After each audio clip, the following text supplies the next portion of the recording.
Okay, ठीक है, चलिए तो हमने फिर से रिकॉर्डिंग मैंने स्टार्ट कर दी है। And I just mute everyone. Rekha, आप अपना म्यूट बस खुद कर लीजिएगा। ठीक है, अब मेरे ख्याल से आवाज आ रही होगी सबको। वो कॉल कनेक्टेड था इसीलिए आवाज नहीं आ रही थी। सो सॉरी, चलिए हम फिर से शुरुआत करते हैं। So Rekha, thank you so much. Would you like to just give the introduction again, या हम जस्ट शुरू करें? आप म्यूटेड है रेखा, आप म्यूटेड है। प्लीज आप शुरू कर दो, हम वैसे ही लेट हो गए हैं। हाँ। राइट। तो पूरा जो भूमंडल है वो 100 भागों में ऋषभ प्रभु ने विभाजित कर दिया था। और भरत जो है वो विनीता नगरी के सम्राट बने। और शेष 99 पुत्रों को जो है वो ऋषभ प्रभु ने 99 भूभाग दे दिए, उनके वो राजा बन गए। अब क्या हुआ कि ऋषभ प्रभु के यहाँ दो बच्चे, नमी और विनमी, दो बच्चे वहीं राजमहल में ही पले बढ़े बड़े हुए। तो ये जो नमी और विनमी है, हो सकता है बचपन में ही इनके माता पिता की मृत्यु हो गई, या क्या रहा इसका कोई वर्णन नहीं आता। मगर ये भी ऋषभ प्रभु के यहाँ ही बड़े पले बड़े हुए। और इनको भी ऋषभ प्रभु जो है वो अपने बच्चों के समान ही देखते थे। अब ये नमी और विनमी जो है ये बहुत ही जो है वो विनीत तो थे ही ऋषभ प्रभु के प्रति। ये बहुत इंटेलिजेंट थे, बहुत टैलेंटेड भी थे। और ये जो नमी विनमी है, ऋषभ प्रभु जो भी समझाते जो भी बताते, वो जो है उसको फैलाने में, लोगों को समझाने में, उस काम को कारागार करने में बहुत ही निपुण थे, बहुत ही टैलेंटेड थे ये दोनों, नमी और विनमी। अब किसी काम से ये जो नमी और विनमी है, ये दोनों जो है वो ये हाँ बिल्कुल शुरू से ही स्टार्ट किया है। सो अब ये नमी और बेनामी जो है ये किसी काम से बाहर गए होते हैं। और पीछे से क्या होता है, ऋषभ प्रभु का अभिनिमिषक्रमण हो जाता है। अभिनिमिषक्रमण हो जाता है यानी वो उनको वैराग आ जाता है और वो घर छोड़ करके और चले जाते हैं और साधु बन जाते हैं। अब कुछ समय के बाद जब काम कंप्लीट होता है, तो ये नमी और विनमी जो है ये वापस घर आते हैं। और वापस महल में जब आते हैं तो देखते हैं कि जो ऋषभ प्रभु हैं वो तो घर छोड़ करके और संन्यास ले चुके हैं, वैरागी बन चुके हैं, साधु बन चुके हैं। और यहाँ पर 100 भूभाग जो बटे हुए हैं और अलग अलग सब राजा बन चुके हैं। तो उन्हें लगा हमारा क्या होगा, हम भी तो ऋषभ प्रभु की संतान हैं, हमारा क्या होगा। तब भरत ने कहा कि तुम लोग परेशान मत हो, तुम्हारी कोई व्यवस्था ऋषभ प्रभु करके और बाबा जो है वो करके गए नहीं है, लेकिन तुम लोग चिंता मत करो, मैं जो है वो तुम्हारी व्यवस्था करता हूँ। ऐसा सुनते ही जो नमी विनमी है वो नाराज हो गए। और उन्होंने कहा तुम कौन होते हो हमारी व्यवस्था करने वाले? तुम जैसे बाबा की संतान हो वैसे ही हम भी बाबा की संतान हैं। तुम्हारा किया हुआ हम क्यों लेंगे कुछ भी? और हम तो बाबा के पास ही जाएंगे और उन्हीं से जाकर के और मांगेंगे, वो जो हिस्सा हमें देंगे वही हिस्सा हम लेंगे। तो दोनों नमी और विनमी जो है वो ऋषभ प्रभु के पास जाते हैं। मगर ऋषभ प्रभु की तो क्या था उस समय, मौन था। और ये मौन व्रत था ऋषभ प्रभु के। वो जा जाकर के वहां जाकर उनके सामने बैठ गए। और वहां जाकर के जब वो बैठ गए तो वो ऋषभ प्रभु से कहने लगे कि प्रभु ये आपने क्या किया, बाबा क्या हम आपकी संतान नहीं? क्या आपने हमें अपने संतान की तरह बड़ा नहीं किया? तो सबको 100 भूभाग दे दिए, हमारे लिए कुछ भी नहीं छोड़ा। हमारे लिए आपके मन में कोई भी दया, कोई भी प्रेम का भाव रहा नहीं। आज आपने दिखा दिया हम आपकी असली संतानें नहीं है। अब ऋषभ प्रभु तो मौन। उन्हें कभी मीठे उपालंब दे रहे हैं और कभी कुछ कड़क बातें कह रहे हैं।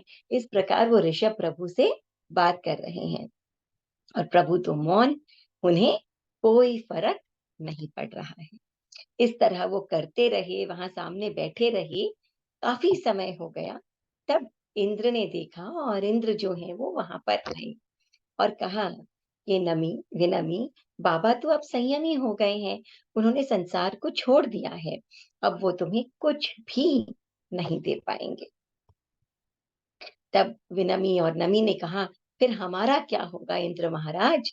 तो इंद्र ने कहा तुम चिंता मत करो, वैताड्यगिरी पर्वत पर जाओ, वैताड्यगिरी पर्वत पर जाकर के और वहां पर अपना राज्य बसाओ। वो किसी का भी दिया हुआ नहीं है, वहां कुछ भी नहीं है, वहां नया राज्य दक्षिण और उत्तर में तुम दोनों जाकर के और नया राज्य बनाओ।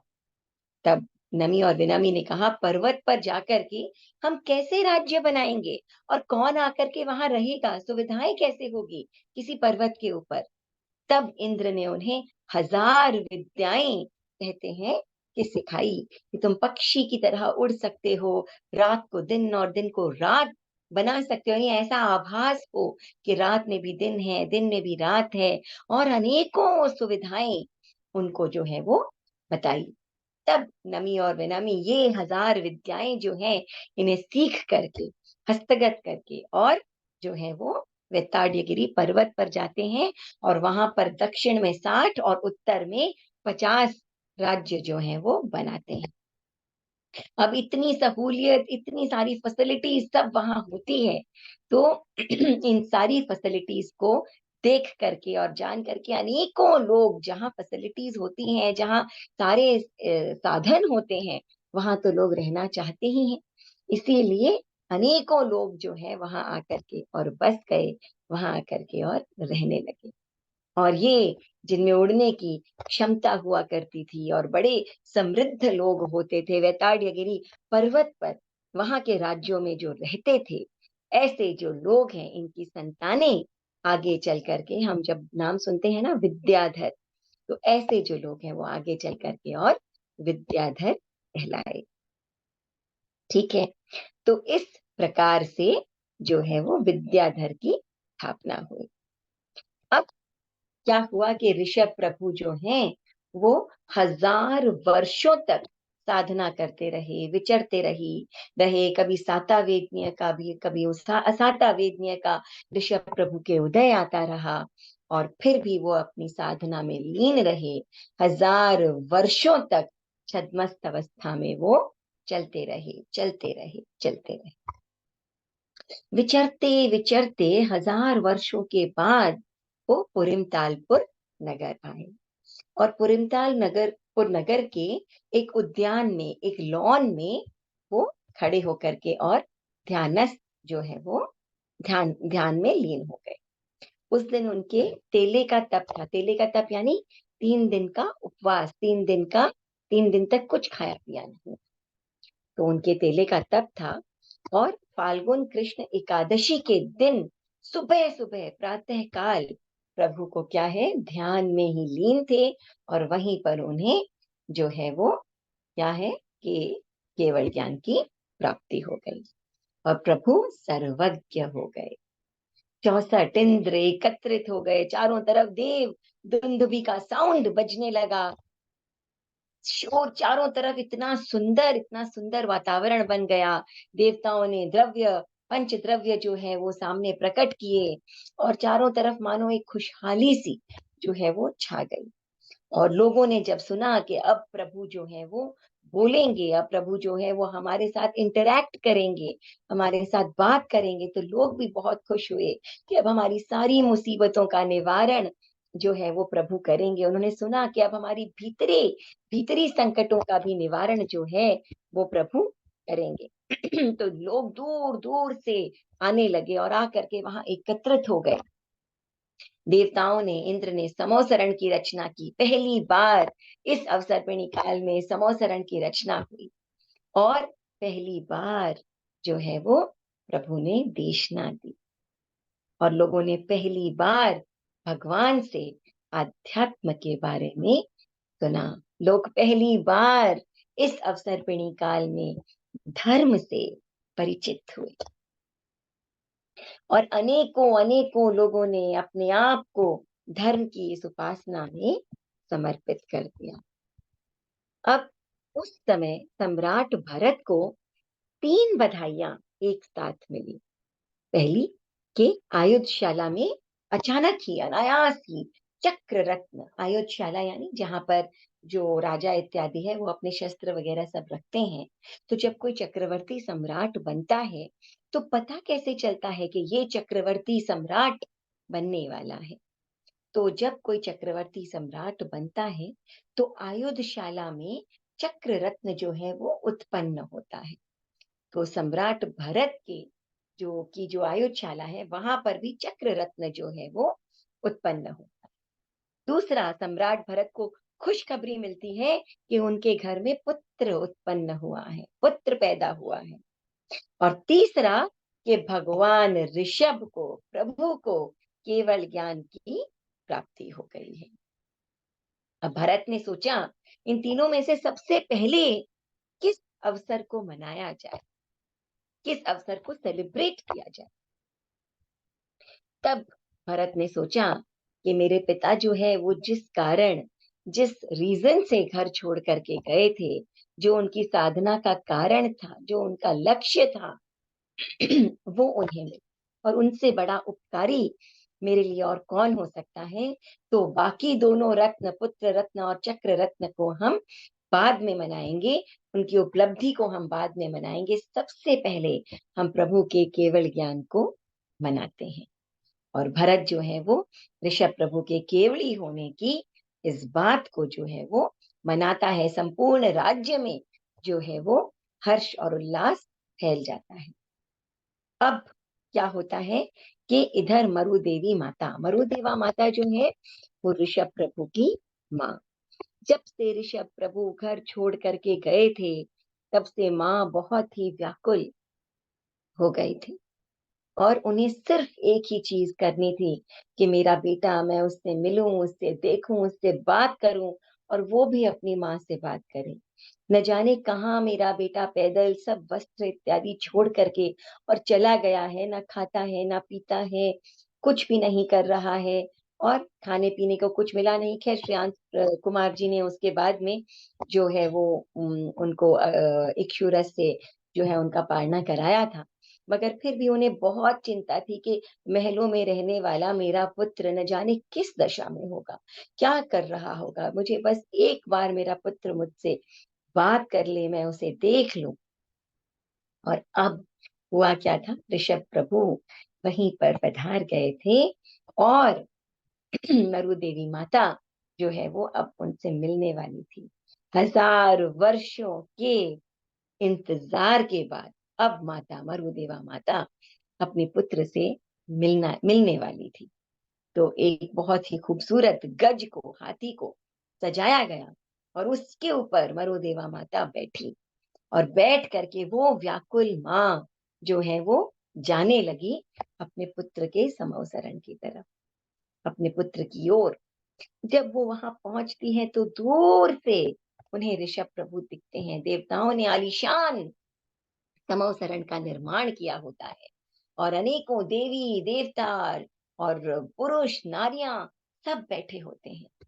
और वहां चमकता हुआ ललाट, चमकता हुआ मुख, और ऋषभ प्रभु जो है वहां पर देशना दे रहे होते हैं, पहली देशना।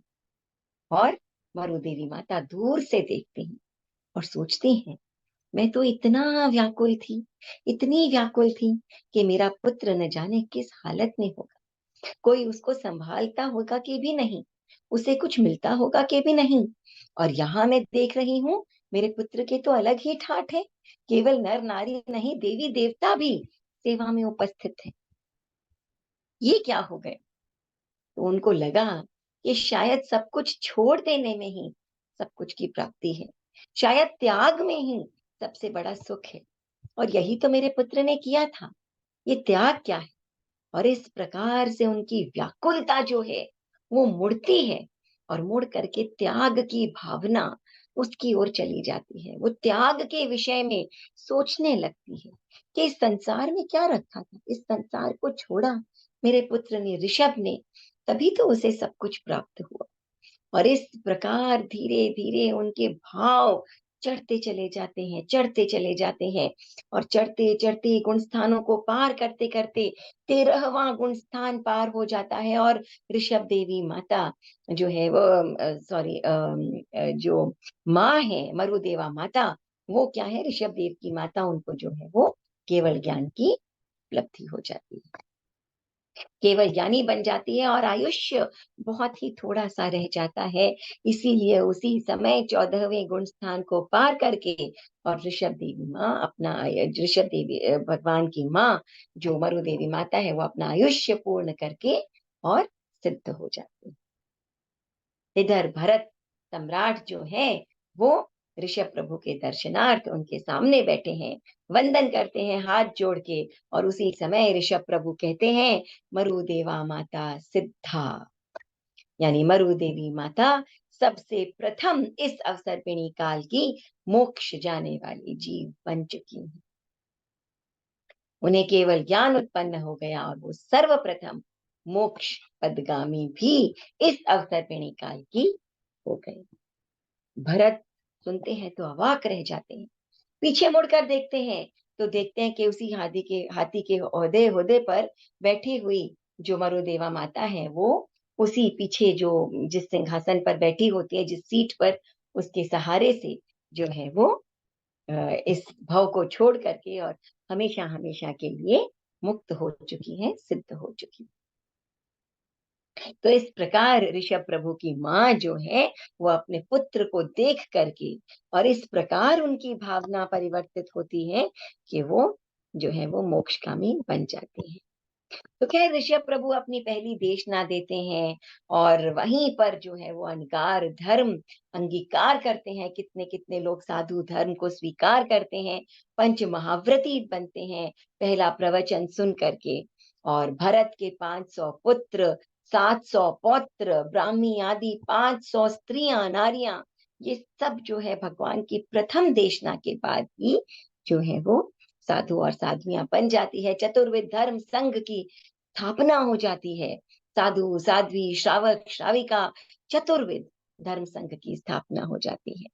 अब उस समय के जो लोग थे उनके शरीर बड़े शक्तिशाली थे। वज्र ऋषभ नाराज संघनन हुआ करता था, सम चतुरस्त्र संस्थान, ऐसे शक्तिशाली शरीर होते थे, परंतु उनकी बुद्धि का विकास बहुत अधिक नहीं था। इसीलिए उनको समझाने में मेहनत करनी पड़ती थी, परिश्रम करना पड़ता था। मगर वो एक बार समझ गए तो उसके बाद बड़ी ही दृढ़ता से जो है वो पालन करते थे जो समझाया गया। तो इसीलिए तो उस समय के का जो ये युग था उसे कहते थे ऋजु युग या सरल युग। तो सरलता के कारण ही 5 महाव्रत जो है उनका प्रतिपादन किया जाता था। और अनेकों लोग जो है साधु साध्वियां बन गए, श्रावक श्राविका बन गए।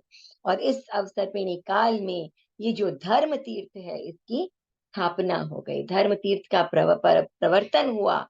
और 10 करोड़ा करोड़ सागर में 9 करोड़ा करोड़ सागर के बाद जो है वो ये धर्म जो है धर्म तीर्थ का प्रवर्तन हुआ।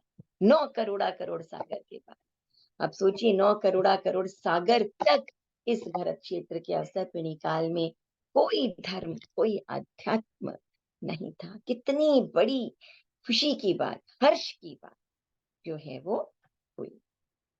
तो अब क्या हुआ कि जो भरत है उनकी आयुधशाला में चक्र रत्न चक्र रत्न भी जो है वो आ गया था, उपस्थित हो गया था।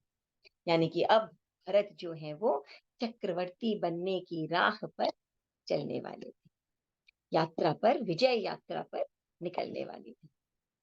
तो अब भरत ने जो है वो चारों तरफ जो है वो अपनी सेना को भेजा, अपने जो दूत हैं उनको भेजा और कहा कि आप भरत का स्वामित्व जो है वो स्वीकार करो। तो बाकी सब जितने भी लोग थे, जितने भी राजा इत्यादि थे, सब थे छोटे छोटे मोटे, क्योंकि एक बड़े बड़े जो 100 राज्य थे उनके अंतर्गत भी तो कितने छोटे छोटे राज्य हो जाते हैं ना। तो वो सब जो थे उन्होंने तो स्वीकार कर लिया। अब बारी आई भाइयों की। उनके भाई जो मेन राजधानियों में जो है वो राज कर रहे थे उनकी बारी आई। तो अब सभी भाइयों को संदेश भेजा गया। कितने भाई थे? और 99, एक बाहुबली और 98 और 98 और भाई। तो अब जब सभी भाइयों के पास संदेश गया तो भाई जो है वो नाराज हो गए। 98 भाई नाराज हो गए और उन्होंने कहा कि ये क्या बात हो गई, ये तो गलत बात है। जब बाबा ने हमें राज्य दिया है, हमें उस पर शासन करने के लिए कहा है, तो भरत कौन होता है हमसे आकर के और हमारा राज्य छीनने वाला। लेकिन भरत जो है वो बहुत ही शक्तिशाली था, तो उसके साथ अगर वो युद्ध करते तो टिक नहीं पाते। मगर उन्हें लगा कि ये युद्ध की परिस्थिति जो है वो आए ही क्यों, तुम्हारा राज्य तुम राज करो, हमारा राज्य हम राज करेंगे। और वो सब जो है इस बात की दुहाई को लेकर के और पहुंच जाते हैं अपने पिता ऋषभ प्रभु के पास और कहते हैं कि प्रभु, आपने जो है वो हम सबको राज्य करने के लिए एक एक स्थान दिया, एक एक जगह दी, एक एक राज्य दिया, और अब ये भरत जो है इसके मन में गलत विचार आ गए हैं, लालच आ गया है, और ये हमारी जगह को भी छीनना चाहता है, हमसे खींच लेना चाहता है, ठग लेना चाहता है, और अपनी शक्ति का प्रदर्शन करके हमें कमजोर समझ करके दबा करके जो चीज उसकी नहीं है हमारी है वो भी ले लेना चाहता है। हम क्या करें? आप समझाइए भरत को, आप बचाइए हमें, हमारे राज्य को। तब ऋषभ प्रभु ने कहा, ये जितने भी राज्य हैं, जितना भी सब कुछ है, वो तो सिर्फ इस जन्म का है, आज है और कल नहीं है। लेकिन मैं तुम्हें ऐसा राज्य देता हूँ, मैं तुम्हें ऐसा राज्य दे सकता हूँ जिसे कि कोई भी तुमसे छीन नहीं सकता, कोई भी तुमसे ले नहीं सकता। ऐसा राज्य मैं तुम्हें आज देता हूँ, और ये है संयम का राज्य, ये है वैराग्य का राज्य, अपने ही स्वामी होने का राज्य। आओ पुत्रों, मैं तुम्हें देता हूँ। और ऋषभ प्रभु की वाणी को सुन करके, उनसे धर्म और अध्यात्म को समझ करके, ये 98 के 98 पुत्र, 98 पुत्र, ये सब के सब जो हैं वो ऋषभ प्रभु के सामने आकर के और दीक्षित हो जाते, सब के सब साधु बन जाते हैं। और इधर भरत को ना तो किसी से वाद विवाद करना पड़ता है, ना किसी से कुछ कहना पड़ता है, ना लड़ना पड़ता है, और स्वतः ही सभी भाइयों के राज्य जो है वो भरत के बन जाते हैं, टोटल राज्य उसे मिल जाते हैं। बच जाता है तो सिर्फ एक राज्य। कौन सा राज्य होता है वो? बाहुबली। बाहुबली का राज्य अभी तक भारत को नहीं मिला होता है, बाकी सारा राज्य मिल चुका होता है। और जैसे ही ये बाहुबली का राज्य भरत के अंडर में आया, वैसे ही भारत जो है वो 6 खंडों का अधिपति बन जाएगा, भरत चक्रवर्ती बन जाएंगे, और पहले चक्रवर्ती सम्राट इस अवसर्पिणी काल के वो हो करके, और अवसर्पिणी काल को पहला चक्रवर्ती सम्राट देंगे। लेकिन अभी तक उसमें एक बाधा है, और वो बाधा है उनका भाई बाहुबली, उनका वो भाई बाहुबली जो जो बहुत ताकतवर था, जो बहुत बलवान था। भरत बेझिझक होकर के और बाहुबली को अपने दूत के साथ संदेश भेजते हैं, संदेश भेजते हैं कि मेरे अधीन आ जाओ, मेरे छत्र के नीचे आ जाओ, मुझे अपना राजा मान लो, अन्यथा युद्ध के लिए तैयार हो जाओ। संदेश लेकर संदेशवाहक पहुंचता है बाहुबली के पास। भरत और बाहुबली आगे क्या करते हैं? क्या बाहुबली भरत का ये जो वर्चस्व है या उनके अधीन रहना, क्या वो स्वीकार कर लेते हैं या वो अस्वीकार कर देते हैं? और अगर अस्वीकार कर देते हैं तो उसका क्या अंजाम होता है, हम देखेंगे तीर्थंकर चरित्र के अगले एपिसोड में। तो चलिए, रेखा, रेखा जी।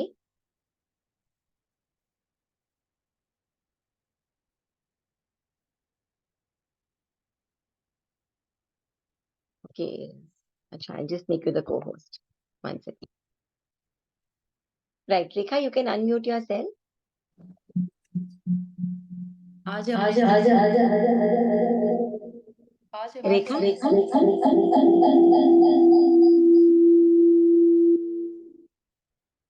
शायद ना दो लगाना था। एक सिस्टम को बंद करिए रेखा, इसीलिए आवाज गूंज रही है आपकी। हाँ जी रेखा। आज हमने you got muted now Rekha, mute हो गए। आज हमने संस्कृति जी से जाना इस भगवान ऋषभ देव की दीक्षा के बारे में, फिर उनके 2 पुत्रों को के बारे में जिन्होंने वेतांग्य पर्वत पे अपना नया राज्य बसाया, फिर उनकी केवल ज्ञान के बारे में जाना। तो उसके बाद उनके पुत्र भरत से ये भी जाना कि उनको जब 3 बधाइयाँ प्राप्त हुई तो सबसे पहले धर्म को कितनी इम्पोर्टेंस देकर के उनका केवल ज्ञान का महोत्सव मनाया गया। और उनकी माताजी मरु देवी माता जो धर्म से परिपूर्ण होकर के उनके बारे में सोच करके उस भावना से वो पहले वो सदस्य बने जिन्होंने मोक्ष प्राप्त किया। तो हम ये जान सकते हैं कि हमारे जीवन में धर्म को लेकर के कितना बड़ा स्थान होना चाहिए कि हम क्या-क्या कर सकते हैं धर्म को जान करके। एंड तीर्थंकरों के उसके बाद आगे भी भरत, बाहुबली उनके युद्ध के बारे में हम आगे जानेंगे। तो ये जो संस्कृति जी जिस तरह से हमें बता रही है, आई एम श्योर हम बहुत ही अच्छे से उनके चरित्र के बारे में जानेंगे भी और क्या हमारी लाइफ में इम्पोर्टेंस है धर्म की, वो सब भी हम और अच्छे से समझेंगे। किसी को कोई क्वेश्चन पूछना हो? कुसुम जी ने हाथ उठाया है, so I can just allow her to unmute. हाँ जी कुसुम जी, आप अनम्यूट कर सकते हैं। जय जिनेन्द्र। मैं ऐसे बोल रही थी, तुमने बताया कि उनको 3 वो बधाइयां मिली। पहली बधाई क्या मिली थी? दूसरा तो जैसे उनको पुत्र रत्न हुआ और तीसरा एक उनको उनके केवल ज्ञान हुआ। चक्र उत्पन्न हुआ था ना उनकी आयोगशाला में, चक्र रत्न। ये चक्र अंदेशा रत्न दे किसे रहा था, कहते ये हैं? नहीं संदेश। समझे, नहीं समझे। जो उनकी आयुधशाला यानी जहां पर सारे शस्त्र वगैरह रखे जाते हैं, उस जगह पर एक चक्र उत्पन्न हो गया था। हम चक्र हाँ देखते हैं ना, आपने देखा होगा विष्णु या कृष्ण के हाथ में जो चक्र रहता है, उस प्रकार का एक चक्र जो है वो इस प्रकार से घूमता चमकदार चक्र जो है वो उनकी आयुधशाला में उत्पन्न हो गया था। ये संदेश देता है चक्र रत्न कि आप चक्रवर्ती सम्राट जो है वो बन सकते हैं। इतनी आप में काबिलियत, इतनी आप में कैपेसिटी है। तो ये संदेश लेकर के, और चक्र रत्न तो जिसके इस प्रकार के पुण्यार्जन किए हुए होते हैं उसी के चक्र रत्न उत्पन्न होता है। चक्रवर्ती सम्राट को भी बिल्कुल तीर्थंकर के समान ही उनकी माता को 14 स्वप्न भी आते हैं। तो ये जो चक्र रत्न है ये उनकी आयुधशाला में उत्पन्न हुआ था। एक क्वेश्चन जैसे मेरा एक मिनट, जैसे ये भरत वो हाथ नहीं, बाहुबली हाथ उठाते हैं मारने के लिए, तो उसी हाथ से वो अपना बाल नोच लेते हैं। नहीं, वो हम अगली बार करेंगे कुसुम जी, इस बार हमने उसकी चर्चा मैंने नहीं की सुना है। था इसीलिए पूछा। हाँ नहीं, वो हम नेक्स्ट टाइम करेंगे कि अच्छा, किस प्रकार वो क्या सही हुआ है, वो था, बात उसको हम सही है। थोड़ा सा अभी रहने देते हैं, हम नेक्स्ट टाइम करेंगे हाँ उसके नहीं ऊपर। ठीक है, वो बात ठीक नहीं, ये बात सही है क्या पूछ रहे थे? हाँ तो हम करेंगे इसकी चर्चा, ये बिल्कुल सही है, नेक्स्ट टाइम करेंगे चर्चा। ओके, राइट जी। Thank you. जैसे अभी आपने बताया कि तीर्थंकर की माता को भी और चक्रवर्ती की माता जी को भी स्वप्न आते हैं 14-14 सेम सपने होते हैं? हाँ, सेम स्वप्न आते हैं, यही 14 स्वप्न दोनों को ही आते हैं। तो एक्चुअली क्या है कि जो सभी के ऊपर राज करते हैं वो किस प्रकार से करते हैं, या तो सांसारिक कर सकते हैं और या आध्यात्मिक कर सकते हैं। तो सांसारिक जो राजा होते हैं वो हो गए चक्रवर्ती, और आध्यात्मिक जो राजा हो गए वो हो गए तीर्थंकर। फिर दोनों है में ना? फर्क बहुत है उन हाँ सपनों फर्क में बहुत फर्क है, में। लेकिन ये जो स्वप्न आते हैं ये बेसिकली आधिपत्य जो है उसको निर्देशित करते हैं। ओके, इनका हाँ धर्म से नहीं होता कि धर्म पे नहीं, मतलब आधिपत्य। बेसिकली रीजन दो हो गए ना, रीजन दो हो गए कि भाई जो आधिपत्य आधिपत्य हर चीज जो होती है ना वो दो प्रकार की हो सकती है रेखा जी।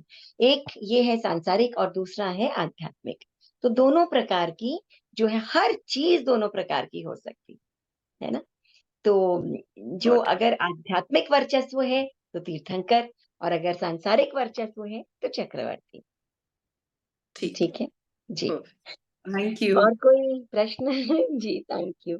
और कोई वैसे आप प्रश्न? इतना अच्छे से समझाते हो कि किसी को और बहुत ज्यादा क्वेरीज हो नहीं सकती, ये डिफरेंट थी इसलिए मैंने पूछ लिया। नहीं नहीं, this was very nice. And चलिए, आई डोंट थिंक आज किसी के और बहुत ज्यादा क्वेश्चंस हैं, तो आज थोड़ा सा स्टार्टिंग में ये मेरे ख्याल से सुनने में प्रॉब्लम इश्यूज आ गई थी, एंड आई थिंक मैंने भी ध्यान नहीं दिया, मैंने कॉल काटा नहीं था, सो दैट इज व्हाई वो म्यूट हो गई थी मैं भी। So never mind, I have recorded the session also, अगर लाइव प्रॉपर नहीं होगा तो रिकॉर्डिंग हम शेयर कर लेंगे। एंड इसके आगे भरत बाहुबली युद्ध, विच इज अ ब्यूटिफुल प्रकरण, उसकी हम चर्चा अगली बार करते हैं। राइट रेखा जी? ठीक है, thank you so Thank you much. so much. And any other chats? नहीं, और चैट नहीं है, और चैट नहीं है। Okay, बस सब ओम Arham and that's it. Right. तो थैंक चलिए, बहुत बहुत धन्यवाद। Thank you. जय यू। जिनेन्द्र। जय जिनेन्द्र।